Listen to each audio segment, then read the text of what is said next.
Hello mga ka-idol, double video uploading problema mo. So, ituturo ko pa sa inyo at sundin nyo po ang aking upload, no?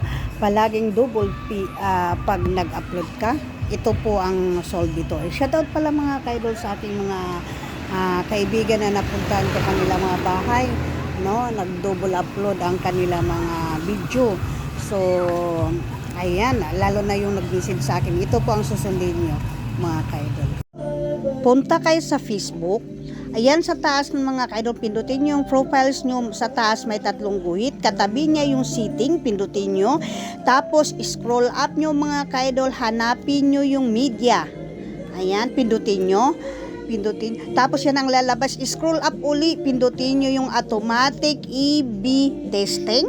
Ayan, kailangan po mga ka-idol naka-turn off yan. Ayan, kailangan naka-disable yan ang automatic EB testing mga ka-idol. Yan po ang dahilan bakit nagdubli-dubli ang kanyang upload, no? Kailangan naka-turn off yan, naka-disable yan.